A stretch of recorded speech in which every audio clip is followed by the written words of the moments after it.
नमो वरहंताणम। हमने अपने युवा मित्रों से चर्चा करने का मानस बनाया हुआ है। पिछली चर्चा में मैंने ये बात कही थी कि आज की हम सब की समस्या यह है कि हमारी युवा पीढ़ी मंदिरों से, धर्म से, समाज से दूर होती चली जा रही है। धर्म उन्हें जीवन के लिए आवश्यक ही नहीं लगता। धर्म के लिए जो उन्होंने अपने कार्यक्रम बनाए हुए हैं उसमें दूर दूर तक भी धर्म के लिए, मंदिर के लिए, स्वाध्याय के लिए, संयम के लिए स्थान ही नहीं दिखाई देता है। केवल यह लाइफ एंजॉय करने के लिए मिली है। एंजॉय करो, फ्रीडम में रहो, पैसा कमाओ और पैसा खर्च करो, कैसे भी कमाओ और कैसे भी खर्च करो। यह जीवन शैली बनती जा रही है। ऐसे में कम से कम जैसे मेरे जैसे लोगों के जिनके सफ़ेद बाल हो रहे हैं उनको निश्चित ही चिंता होती है, चिंतन भी करते हैं। और उसी दिशा में मैं ये छोटा सा प्रयास कर रहा हूँ कि जो हमारे युवा वर्ग की तरफ से कुछ बातें आती हैं उनका निराकरण किया जा सके। यदि उनकी भली होनहार हो तो समझ भी सकते हैं। हमारे कुछ युवा साथी कहा करते हैं कि जो लोग पाप करते हैं वे धर्म करें, जो लोग पाप करते हैं, दोष करते हैं, अपराध करते हैं वे मंदिर जाएं। हम तो कोई पाप करते ही नहीं हैं।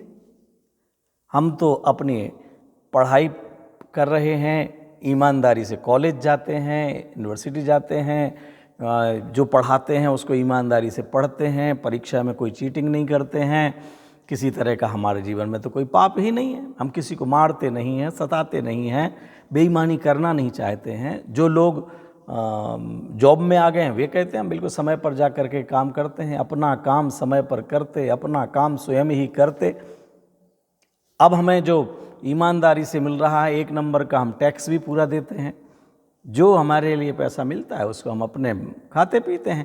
अब इसमें जब हम पाप ही नहीं कर रहे हैं तो हम मंदिर क्यों जाएं, धर्म क्यों करें, त्याग क्यों करें, तपस्या की भावना क्यों लाएं।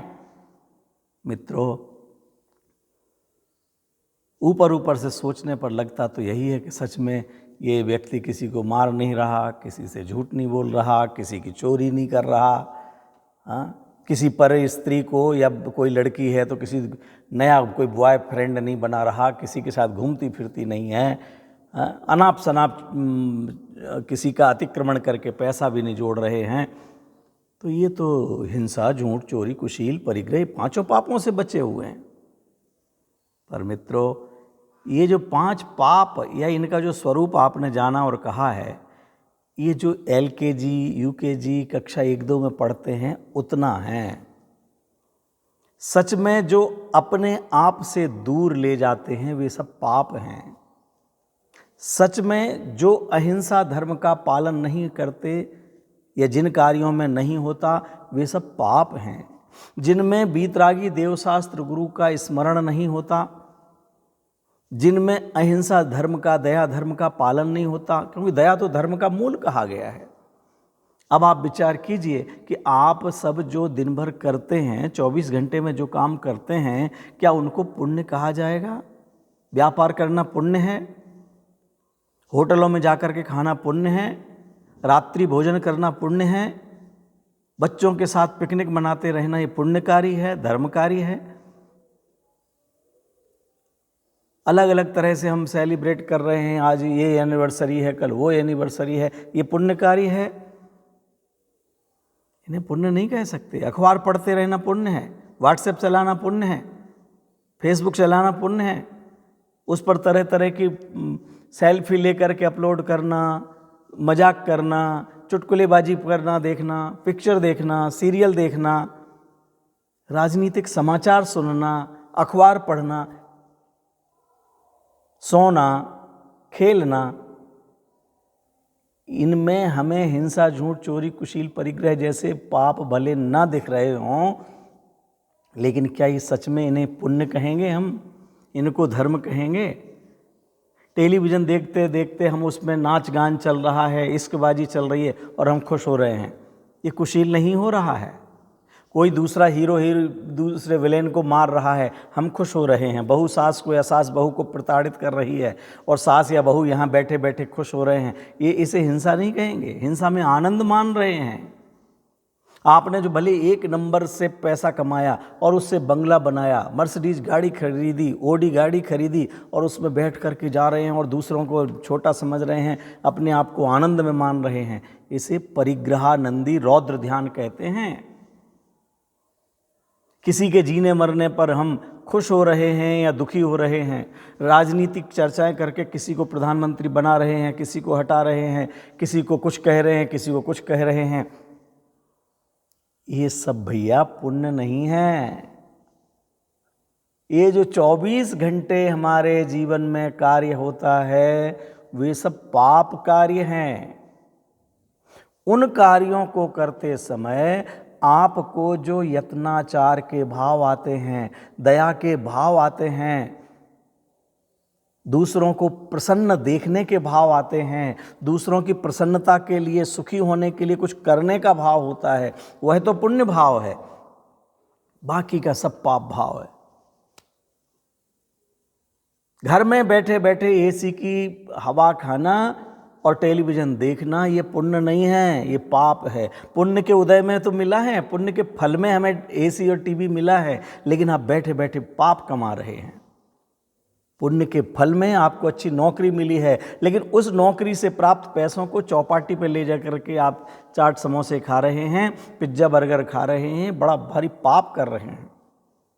पुण्य के फल में आपको बंगला मिला है, लेकिन उस बंगले में धर्म चर्चा नहीं है, उस धर्म में धर्माचरण नहीं है, अहिंसा का आचरण नहीं है, ये सब पाप भाव है।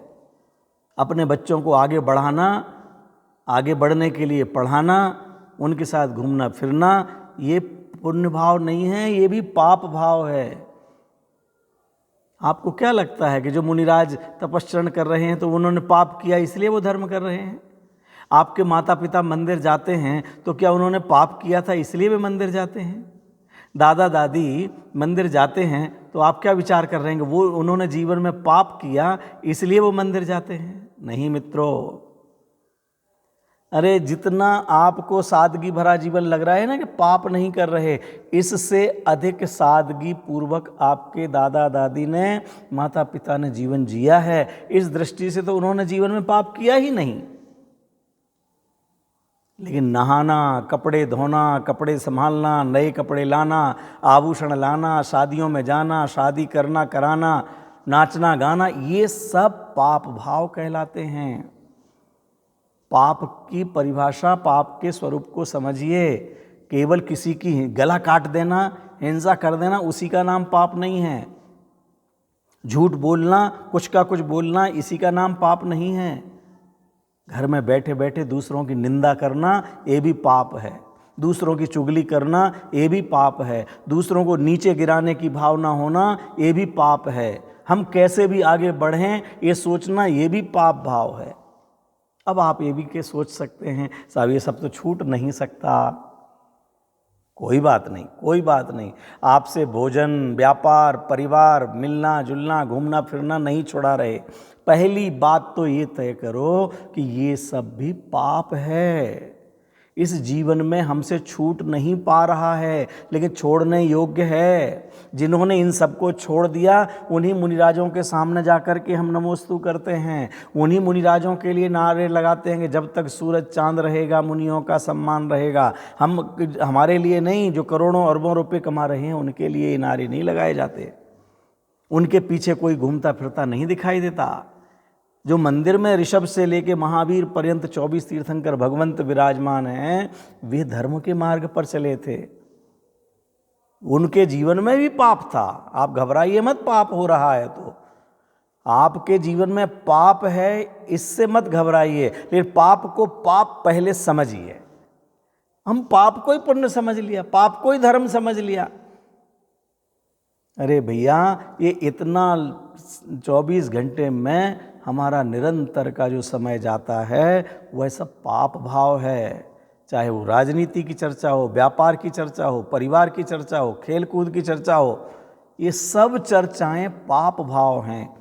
इसीलिए कम से कम प्रातः सायंकाल जब समय मिले जिन मंदिर में जाइए और जो निर्दोष, निष्पाप, निष्कलंक जिनेंद्र परमात्मा विराजमान हैं उनके सम्मुख आँख खोलकर 5 मिनट दर्शन कीजिए। दर्शनम देव देवस्य दर्शनम पापनाशनम दर्शनम स्वर्ग सोपानम दर्शनम मोक्ष साधनम। ये दर्शन तो मोक्ष का साधन है। ये भगवान के पास जाने से, भगवान के दर्शन करने से जन्म जन्म के पाप नष्ट हो जाते हैं मित्रों। इसलिए यह विचार मत कीजिए कि हमारे जीवन में पाप नहीं है, इसीलिए हमें मंदिर जाना, दान करना, स्वाध्याय करना आवश्यक नहीं है। हमारा जीवन पापमय है। ये पाप एक साथ नहीं छूटेगा, आज का आज नहीं छूटेगा, कोई बात नहीं। लेकिन पाप को पाप तो समझिए, बुरे को बुरा तो समझिए और अंतरंग में भावना भाइए कि हमारे जीवन में वह दिन आवे जब हम भी इन सारे पापों को छोड़कर जिस तरह से निष्पाप, निष्कलंक, निर्दोष पंच परमेष्टि भगवंत हैं, हम उनके मार्ग पर चल सकें। इसलिए मित्रों, जैसे बने तैसे, जब बने तब धर्म समझने के लिए, धर्मायतन में आने के लिए, साधर्मियों को गले लगाने के लिए, उनका सहयोग करने के लिए, जिन मंदिर बनाने के लिए, जिन मंदिर सजाने के लिए, जिन मंदिर स्वाध्याय भवन बनाने के लिए, स्वाध्याय चर्चाएं चलाने के लिए, सुनने के लिए, सुनाने के लिए, धर्माचरण करने के लिए, यत्नाचार पूर्वक चलने के लिए, यत्नाचार पूर्वक भोजन करने के लिए, विवेक पूर्वक खर्च करने के लिए भाव निरंतर सजग सावधान रह कर के करना चाहिए। निश्चित ही आपके जीवन में मंगल होगा, आपका जीवन मंगलमय हो। इसी के साथ विराम।